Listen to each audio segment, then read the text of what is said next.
तो सबसे पहला स्रोत पेट्रोल एवं डीजल चालित स्वचालित जो वाहन होते हैं, ये बहुत बड़ा प्रदूषण के स्रोत होते हैं। इनसे वायु प्रदूषण होता है। परिवहन के साधन कहने का मतलब जो भी है, चाहे बस हो, ट्रक हो, जो भी हो, ट्रेन हो, जिनसे पेट्रोल डीजल यानी जीवाश्मी ईंधन का दहन जिन इंजनों में होता है, वो सारे जो है वायु प्रदूषण के स्रोत है। अब इनसे कौन कौन से प्रदूषक निकलते हैं? एक तो हमने देखा नाइट्रोजन के ऑक्साइड, ठीक है, नाइट्रोजन के ऑक्साइड।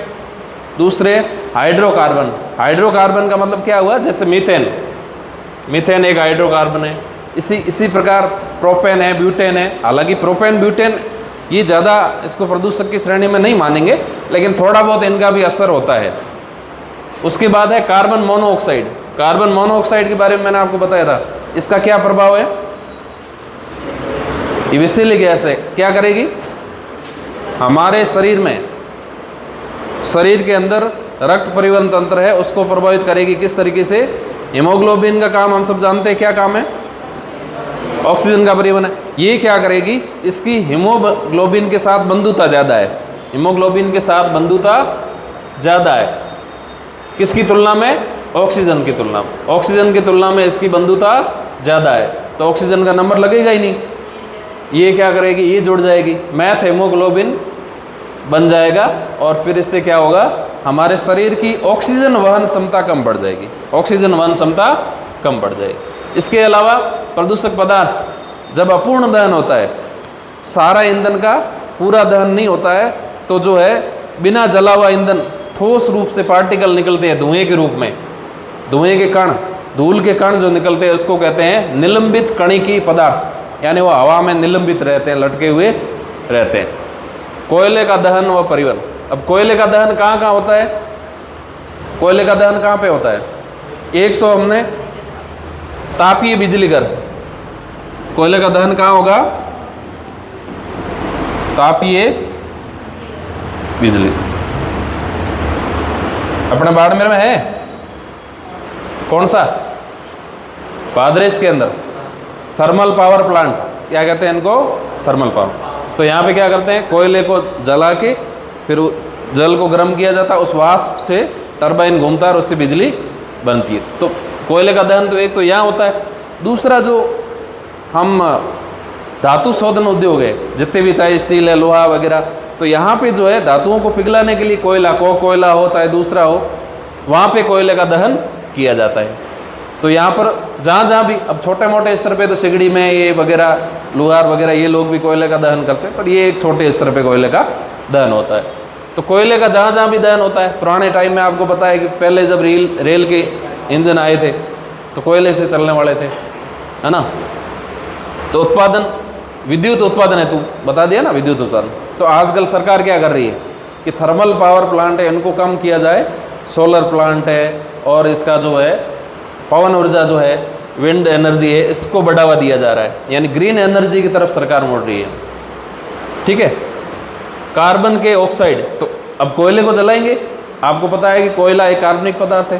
कार्बन के ऑक्साइड क्या होंगे? कार्बन डाइऑक्साइड और कार्बन मोनोऑक्साइड। फिर है सल्फर के oxide, SO2 SO3, SO2 and SO3, sulphur dioxide, sulphur trioxide. इसके अलावा मीथेन, इसको मीथेन एक प्रकार का हाइड्रोकार्बन। निलंबित कणिकीय पदार्थ, इनसे भी निकलेंगे। फिर है लकड़ी का दहन। दहन आप समझते हो, किसी को जलाना, किसी वस्तु को ऑक्सीजन की उपस्थिति में जलाना, उसको हम क्या कहते हैं? दहन कहते हैं। तो लकड़ी का दहन हो, जंगल में आग, जंगल में आग जिसको क्या कहते हैं? दावानल। हिंदी में शब्द क्या है? दावानल। जंगल में आग लग जाती है, जैसे हवाई द्वीप पर अभी लगी थी पिछले टाइम, बहुत बड़ी। कई बार ये जो अमेजन जंगल है, यहाँ पे आग लग जाती है, कई महीनों तक वो आग नहीं बुझती है, तो बहुत बड़ा प्रदूषण का स्रोत होता है। घास के मैदान, दलदली घास के जैसे मैदान है, फसलों के कूड़े में लगाई जाने वाली आग है, यहाँ पे आग लग गई, तो इससे भी क्या है? प्रदूषण होगा। तो कौन सा प्रदूषण हो सकता है? नाइट्रोजन के ऑक्साइड, मीथेन, हाइड्रोकार्बन, कार्बन के ऑक्साइड, करीब करीब सभी कॉमन है। उद्योग कारखाने, जहाँ पे भी उद्योग और कारखाने हैं, वहाँ पे ज़रूरत होती है कोई न कोई ईंधन को जलाते हम तो वहाँ से जो है गैसें निकलेगी, कार्बन के ऑक्साइड निकलेंगे, और जलने वाला पदार्थ है उसमें कहीं ना कहीं अगर सल्फर का अंश है तो सल्फर के ऑक्साइड निकलेगी। कोयले में भी सल्फर का अंश होता है तो वहाँ से भी सल्फर के ऑक्साइड निकलेंगे। फिर है निलंबित कणिकीय पदार्थ, ये सब अपूर्ण दहन होगा तो वो क्या होगा, सॉलिड पार्टिकल अगर कोई निकला है तो वो हवा में निलंबित कणिकीय पदार्थ के रूप में रहेगा।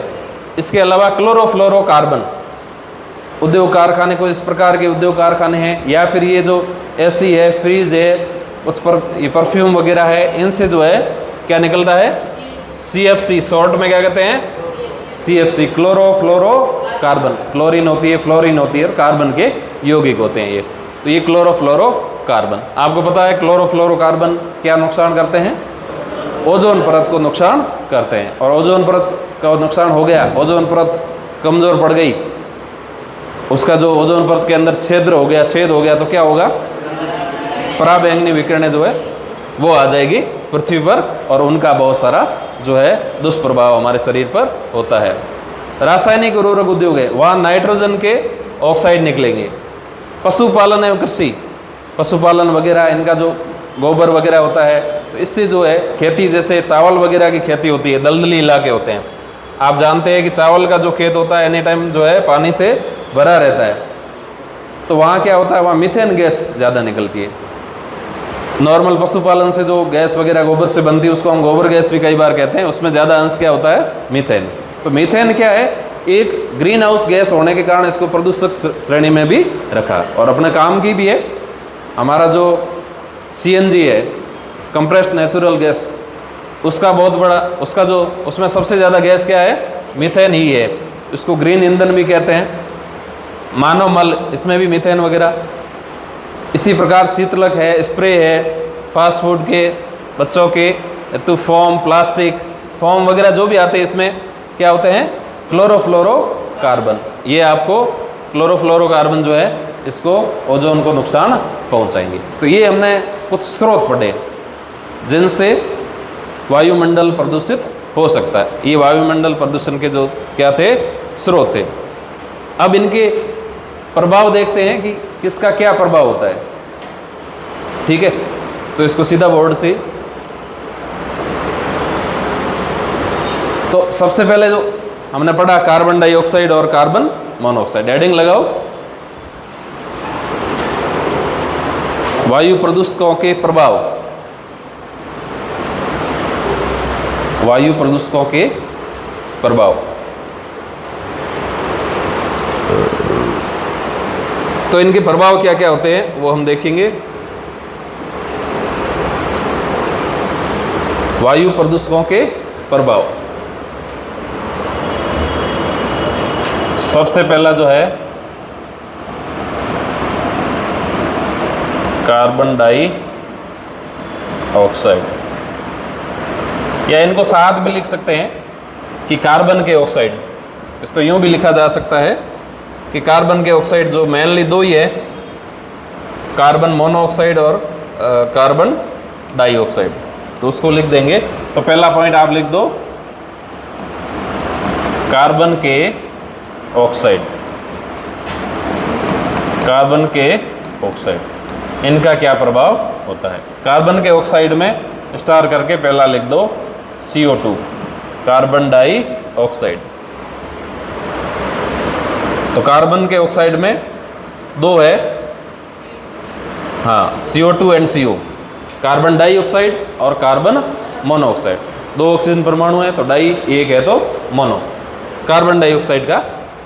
वैसे कार्बन डाइऑक्साइड मैंने कहा था कि जब ये अपनी निश्चित मात्रा में, इनकी सांद्रता जो वायुमंडल में नेचुरली है वो है, तब तक तो ये कोई नुकसानदायक नहीं है, तब तक ये काम किए।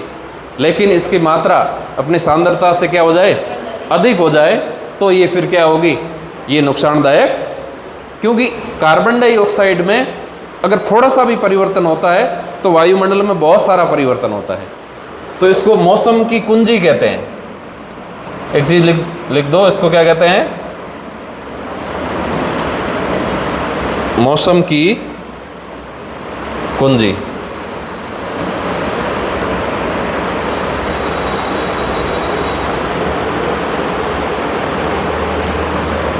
लिख दो मौसम की कुंजी।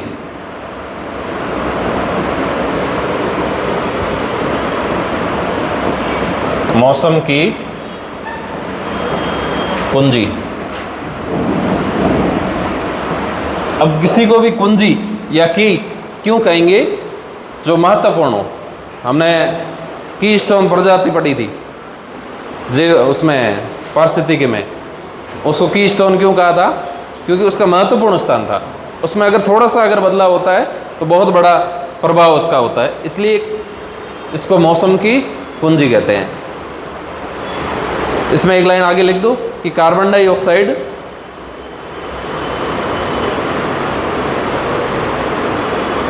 की अधिक मात्रा, कार्बन डाइऑक्साइड की अधिक मात्रा ग्रीन हाउस प्रभाव उत्पन्न करती है। कार्बन डाइऑक्साइड की अधिक मात्रा ग्रीन हाउस प्रभाव।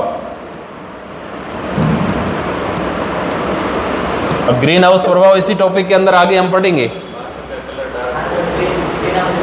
हाँ, ग्रीन हाउस इफेक्ट क्या होता है? ग्रीन हाउस इफेक्ट कोई बताएगा? ग्रीन हाउस प्रभाव क्या करेगा?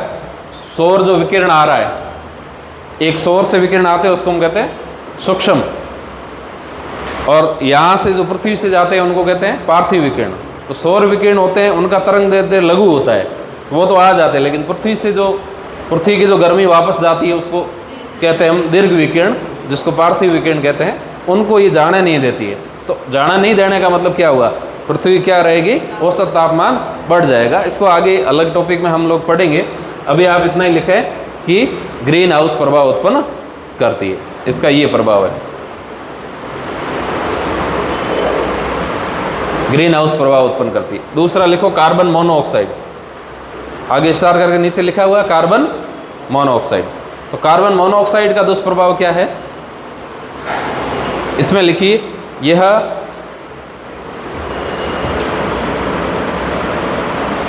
एक जहरीली गैस है। यह एक जहरीली गैस है जो जीवों की श्वसन प्रक्रिया को बाधित कर देती है। जो जीवों की श्वसन प्रक्रिया को बाधित कर देती है। जीवों की श्वसन प्रक्रिया को बाधित कर देती है। अब देखिए कैसे बाधित करती है। देखो, हमारा जो रक्त परिवहन होता है, रक्त परिवहन तंत्र जो होता है उसका काम क्या है? पदार्थों का परिवहन। और उन पदार्थों में विशेष रूप से कौन सा है? कार्बन डाइऑक्साइड है। सबसे महत्वपूर्ण है ऑक्सीजन। ऑक्सीजन का परिवहन करता है। कौन करता है? रक्त। रक्त के अंदर क्या होता है? हीमोग्लोबिन। अब होता क्या है कि हीमोग्लोबिन करता है किसका परिवहन? ऑक्सीजन का। नेचुरली किसका परिवहन करता है? ऑक्सीजन का।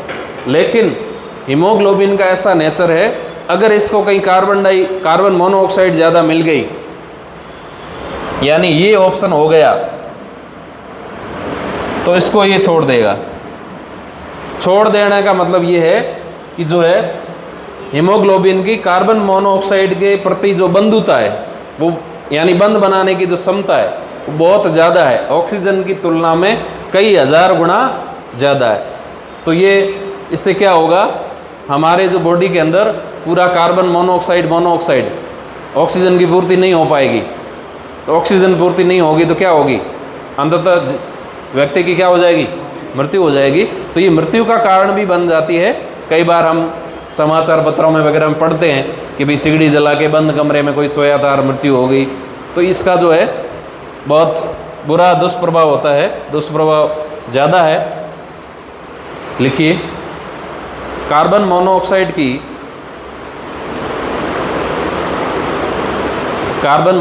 की हीमोग्लोबिन से कार्बन मोनोऑक्साइड की हीमोग्लोबिन से ऑक्सीजन की तुलना में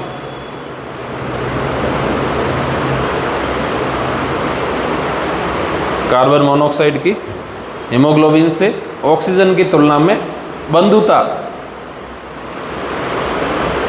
बंधुता कई गुना अधिक होने के कारण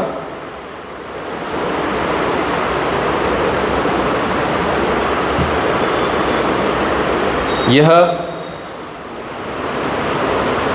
शरीर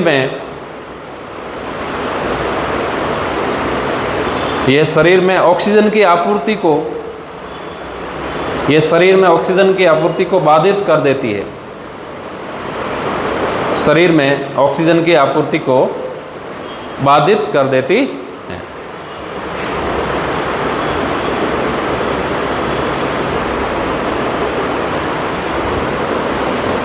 ठीक है, तो ये सिगड़ी वाले उदाहरण वगैरह ऐसे लिख सकते हो आप अपने हिसाब से कि भाई, तो इसकी जो बंधुता है वो अधिक है, ऐसा आप लिख सकते हो कि बंधुता अधिक है, तो ये आ जाएगा, तो इसका नंबर ही नहीं लगेगा ऑक्सीजन का, तो ये जुड़ जाएगी। ठीक है, और ये जब जुड़ेगी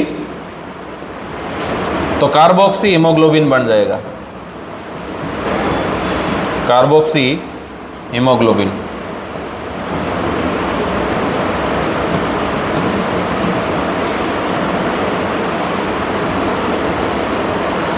कार्बोक्सी हीमोग्लोबिन।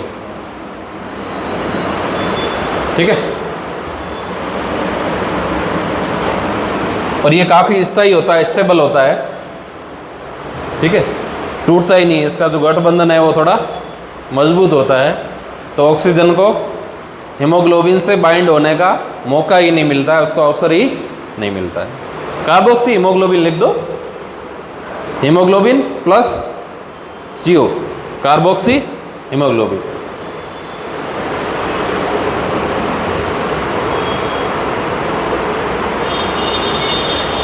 ठीक है, लिख दिया।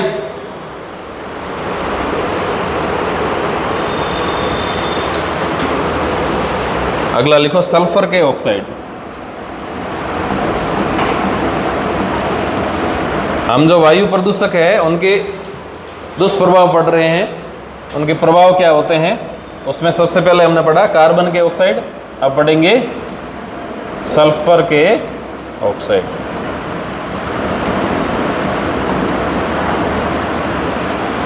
सल्फर के ऑक्साइड, हाँ, तो ये SO2 और SO3। तो सल्फर के ऑक्साइड क्या नुकसान देते हैं? एक तो अम्लीय वर्षा, ये क्या करते हैं सल्फर के ऑक्साइड,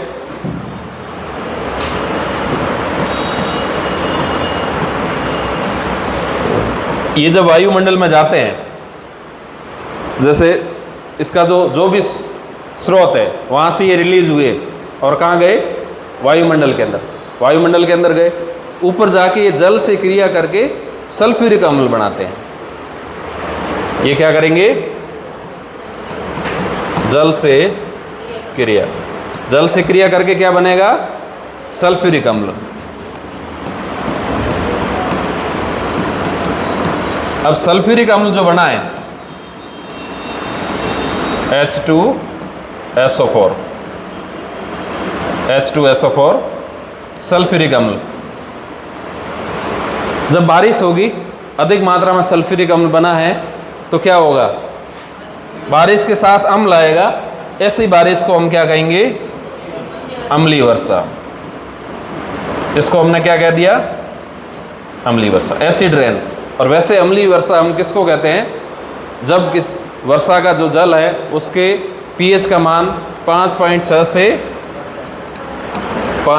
से कम हो जाए। क्या कम हो जाए, pH कितना हो जाए, कहीं 5.4 लिखा हुआ, कहीं 5.6, कुल मिला के क्या होता है, हम सब जानते हैं कि भाई 7 से कम जो pH होता है वो अम्लीय पदार्थ होते हैं, 7 उदासीन होता है, 7 से 14 के बीच होता है वो क्या होता है, क्षारीय होता है। जब अम्ल की मात्रा बढ़ेगी तो उसका पीएच क्या हो जाएगा, कम हो जाएगा। तो जितना कम है उतना ही खतरनाक है, ठीक है। तो पीएच क्या हो जाएगा, कम हो जाएगा। और अम्लीय वर्षा, अम्लीय वर्षा के क्या दुष्प्रभाव होते हैं? एक तो हमारा जो इमारतें हैं इसको स्टोन कैंसर कहते हैं, जैसे संगमरमर की जो भी इमारत है जैसे ताजमहल वगैरह है, तो इनको नुकसान हो जाता है। पौधों को नुकसान है, जलीय जीवों को नुकसान है, हैं? हाँ, हमारी जो स्किन है इसको भी नुकसान है। तो ऐसे अम्लीय वर्षा के बहुत सारे एसिड रेन के, एसिड रेन टॉपिक अलग से भी आएगा, अभी इतना ही जान ले। दूसरा, सल्फर के ऑक्साइडों का एक और दुष्प्रभाव है, पौधे जो होते हैं इनका जो क्लोरोफिल होता है, क्लोरोफिल को नुकसान पहुंचता है। पत्तियों के अंदर जो पर्णहरित होता है, जो प्रकाश संश्लेषण का काम करता है, उसको नुकसान पहुंचता है। तो दो बातें लिख लो। पहली लाइन लिखो, सल्फर के ऑक्साइड, सल्फर के ऑक्साइड वायुमंडल में जल से क्रिया करके, सल्फर के ऑक्साइड वायुमंडल में जल से क्रिया करके सल्फ्यूरिक अम्ल बनाते हैं।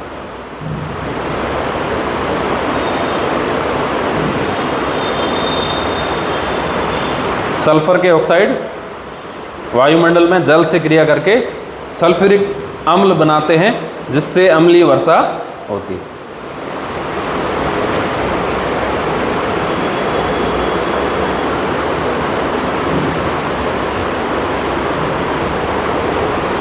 सल्फ्यूरिक अम्ल बनाते हैं जिससे क्या होती है, अम्लीय वर्षा। वो अम्लीय वर्षा के कारण बनते हैं, ठीक है। अम्लीय वर्षा हम किसको कहते हैं? जब वर्षा के जल का मान, जल के पीएच का मान 5.6 से क्या हो जाए, कम हो जाए। दूसरा लिखो, सल्फर के ऑक्साइड पौधों के पर्णहरित को नुकसान पहुंचाते हैं।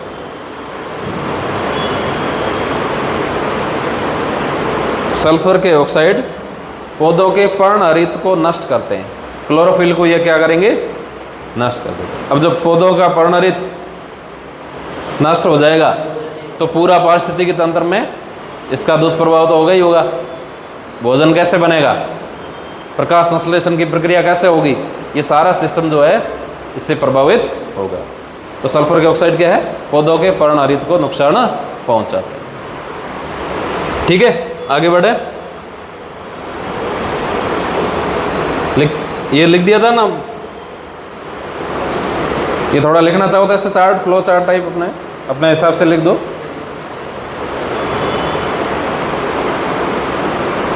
अम्ल कौन सा बनेगा, सल्फ्यूरिक। सल्फर के ऑक्साइडों से सल्फ्यूरिक अम्ल बनेगा, और नाइट्रोजन के ऑक्साइडों से क्या बनेगा, नाइट्रिक अम्ल बनेगा, ठीक है।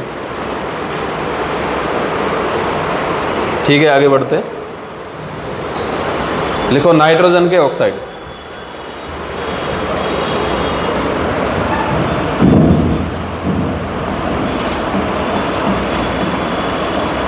नाइट्रोजन के ऑक्साइड।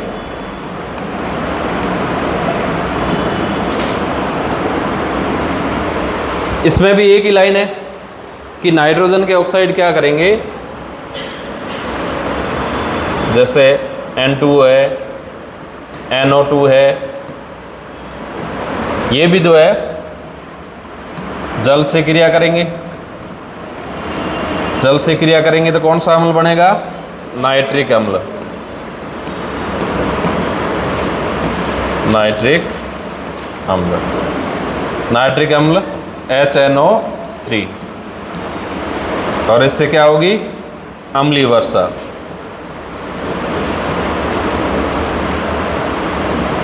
ये लिख दो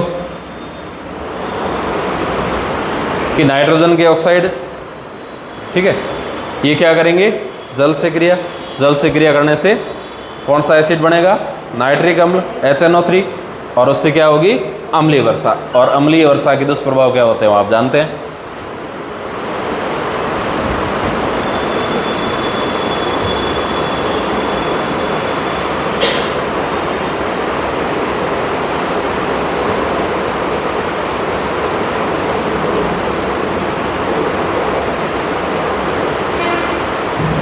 ठीक है, आगे बढ़े। और कौन कौन से प्रदूषक पढ़े थे हमने?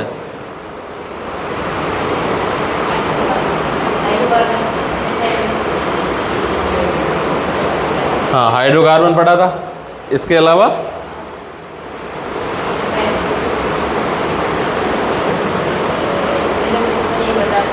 हाँ, मीथेन का लिख ले। हाइड्रोकार्बन में मुख्य रूप से क्या है? Methane, CH4 methane. वैसे ये क्या है? प्राकृतिक गैस जो होती है उसका मुख्य घटक है। ठीक है, CNG का मुख्य घटक है, साइड में लिख सकते हैं CNG का। कहने का मतलब कोई हर प्रदूषक है उसका हर दुष्प्रभाव ही हो ऐसा ज़रूरी नहीं है। वो काम के भी होते हैं, लेकिन उनके दुष्प्रभाव क्या क्या होंगे वो तो अपन अभी यहाँ पढ़ रहे हैं। CNG का मुख्य घटक है, इसको ग्रीन ईंधन कहते हैं। ठीक है, गोबर गैस में मुख्य गैस है, यही होती। कई बार ऐसे प्रश्न पूछे जाते हैं मुख्य गैस कौन सी है। ये तो हो गई इसकी गुणगान काम की बात, लेकिन हम अभी यहाँ क्या पढ़ रहे हैं? प्रदूषण के दृष्टिकोण से पढ़ रहे हैं। तो ये है, एक ही लाइन आएगी, यह है एक ग्रीन हाउस गैस है। क्या लिखना है? इसका नुकसान क्या है? यह है एक ग्रीन हाउस गैस है, इसका नुकसान ये है, यह एक ग्रीन हाउस गैस है।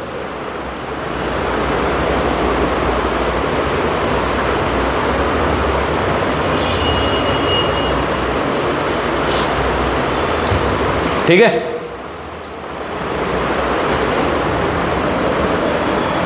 एक और प्रदूषक जो हमने क्या पढ़े थे? निलंबित कण, है ना। यानी जब ईंधन का दहन होता है तो कुछ ईंधन के पार्ट होते हैं वो पूरा उनका पूर्ण दहन नहीं हो पाता है, वो सॉलिड रूप में हो जाते हैं। तो धूल के कण वगैरह, ये जितने भी डस्ट वगैरह जो वातावरण में रहते हैं, निलंबित कणिकीय पदार्थ,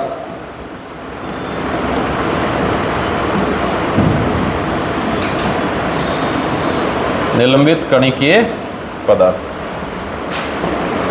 सस्पेंडेड पार्टिकल जो है, इनके क्या दुष्प्रभाव होते हैं?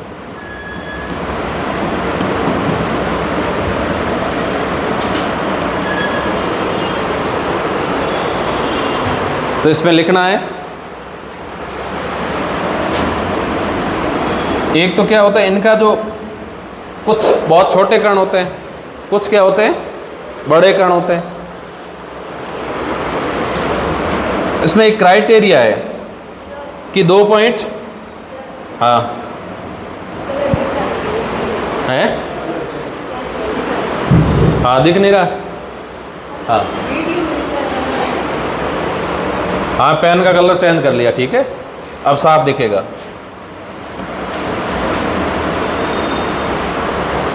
तो क्या लिखा मैंने? निलंबित कणिकीय पदार्थ। तो ये अब कई साइज के होते हैं, कुछ बड़े होते हैं, कुछ छोटे होते हैं। तो 2.5 माइक्रोमीटर एक क्राइटेरिया है।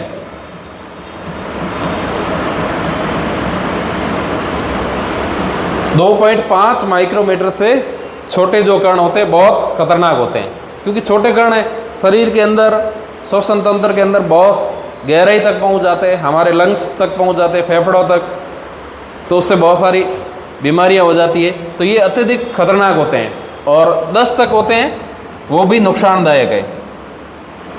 10 माइक्रोमीटर तक होते हैं तो भी क्या होते हैं? तो भी खतरनाक होते हैं। 2.5 से तो अत्यधिक खतरनाक है, 10 तक होते हैं तो भी क्या होते हैं? नुकसानदायक होते हैं। तो इनका, जैसे आपने बीमारियों का नाम सुना होगा, सिलिकोसिस, जो पत्थर का काम करते हैं, पत्थर की गढ़ाई का काम करते हैं जो लोग, उनमें ये बीमारी ज़्यादा पाई जाती है, सिलिकोसिस। तो ये जो गाड़ू पत्थर जो होता है मकान का, ये वैसे ही बालू पत्थर होता है, तो इसको सैंडस्टोन कहते हैं। क्या कहते हैं? सैंडस्टोन। इसमें सिलिका की मात्रा ज़्यादा होती, तो एनी टाइम वो कटर चला रहते हैं, छोटे पार्टिकल निकलते सीधे उनके श्वसन तंत्र के अंदर। इतना उनको नॉलेज होता नहीं है, ध्यान नहीं रखते हैं, या फिर लापरवाही हो जाती है।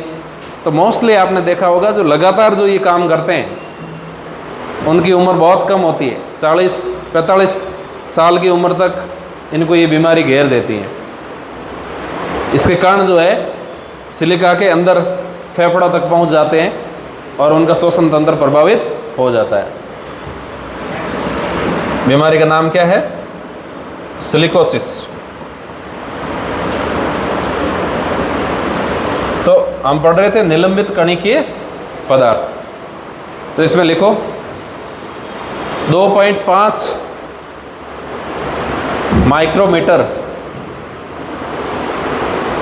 से छोटे कणिकीय पदार्थ अत्यधिक हानिकारक होते हैं। 2.5 माइक्रोमीटर से छोटे कण अत्यधिक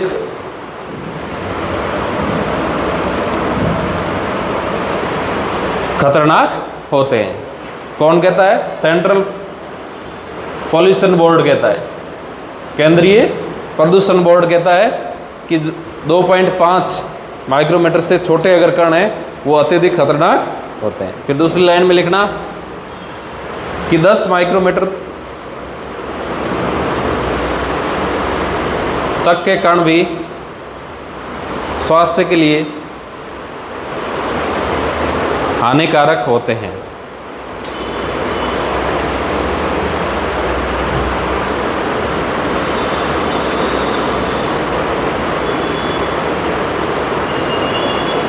हानिकारक होते हैं। अगली लाइन में लिखना निलंबित कणिकीय पदार्थों से सिलिकोसिस जैसी बीमारियां हो जाती हैं। निलंबित कणिकीय पदार्थों से सिलिकोसिस जैसी बीमारियां हो जाती हैं। सिलिकोसिस जैसी बीमारियां हो जाती है।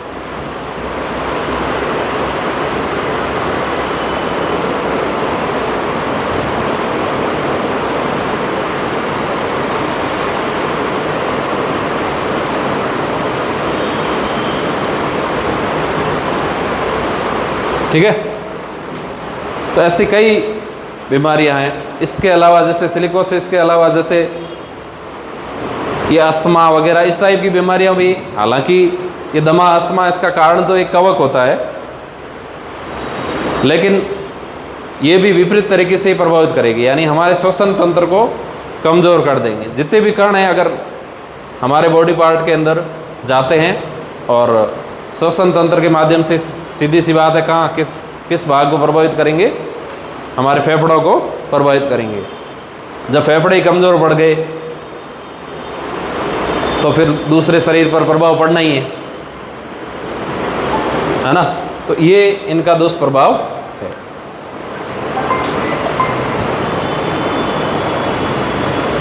ठीक है, तो मेन ये जो प्रदूषक थे इनके हमने दुष्प्रभाव पढ़े। अब एक क्लोरोफ्लोरोकार्बन ये भी एक प्रदूषक है। मीथेन का हो गया, कार्बन के ऑक्साइड हो गए, सल्फर के ऑक्साइड हो गए, आगे लिखो क्लोरोफ्लोरोकार्बन। क्लोरोफ्लोरोकार्बन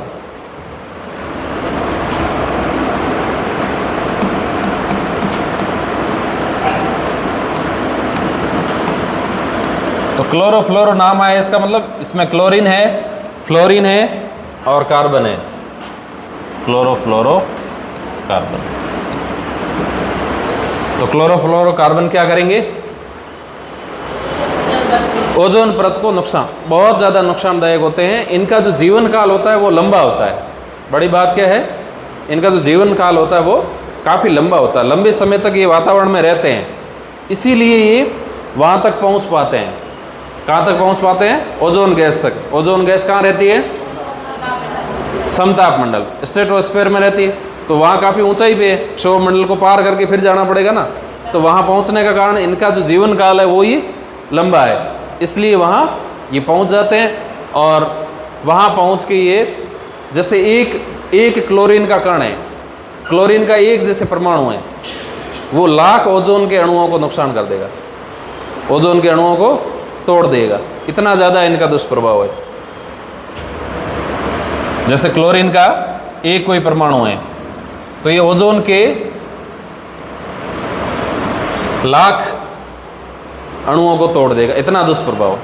ऐसा कैसे होता है कि भाई एक ही परमाणु बारी बारी से नहीं होता, इनकी चैन रिएक्शन शुरू हो जाती है, आगे से आगे आगे से आगे रिएक्शन शुरू हो जाती है, इस वजह से होता है। हम जैसे पढ़ते हैं नाभिकीय विखंडन अभिक्रिया वगैरह, वो कैसे बढ़ जाती है, तो वैसे ही है। चैन मार्केटिंग वाले आते हैं, जैसे कई बार आपको समझाना नहीं आएगा कभी कोई चैन मार्केटिंग वाले, भैया 15,000 रुपये लगाने हैं, फिर 2 जोड़ने हैं, 2 और आगे जुड़ेंगे, आप देखना 6 महीने के अंदर आप जो है करोड़पति नहीं बन जाओ तो देखना, ये देखो ये भाई साहब है, इसके पास देखना ऑडी है, इसके पास ये कार है, इसके पास इतना बड़ा बंगला है, वो पूरा अपने को ख्वाब दिखाते रहते हैं। आपके पास भी आएंगे तो ऐसे किसी के झांसे में नहीं आना है, ठीक है, कि एक बार पैसे लगाओ, ये कहेंगे एक बार 15,000 रुपये लगा दो, फिर मेहनत मैं अपने आप करूँगा, बस मुझे तो आपका नाम चाहिए। तो उसको ये बोलना, भैया मैं तो स्टूडेंट हूँ, पैसे भी लगाने वाले है नहीं, आप एक बार लगा दो मेरे नाम से, चल जाए तो बढ़िया है, ठीक है। तो और खुद साइकिल पे आते हैं, उनको खुद को पूछो, ज़्यादातर तो क्या है फ्रॉड होते हैं, कुछ होते हैं जो उनका भी कोई कुछ लोग कमा लेते हैं, सबका ऐसा नहीं होता है, ठीक है ना। तो ये है क्लोरोफ्लोरोकार्बन। तो क्लोरोफ्लोरोकार्बन क्या करेगा, ओजोन परत को लिखिए,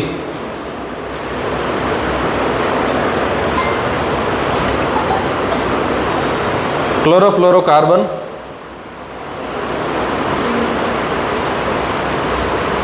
ओजोन परत को नुकसान पहुंचाते हैं।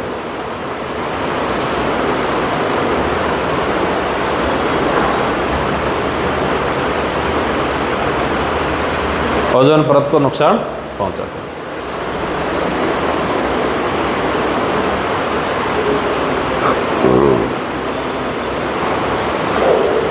उदाहरण के तौर पे लिख दीजिए, एक क्लोरीन परमाणु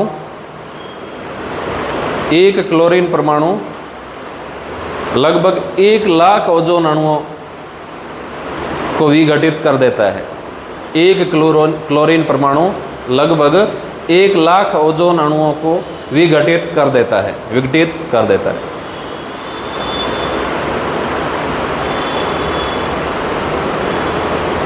ठीक है। अब इसमें 2 नाम आए आज क्या काफ़ी दिनों से ले रहे हैं, एक तो ग्रीन हाउस इफेक्ट, पोतगर प्रभाव, ये क्या है, और दूसरा है ओजोन परत का जो नुकसान है। ये 2 चीज़ें, इसको डिटेल में हम पढ़ेंगे कल, क्या। हाँ, अम्लीय वर्षा, ये 3 है, अम्लीय वर्षा, पोतगर प्रभाव यानी green house effect, global warming वगैरह इससे जुड़े हुए, हाँ, ओजोन परत का क्षय, ये 3 टॉपिक अगली क्लास में पढ़ेंगे।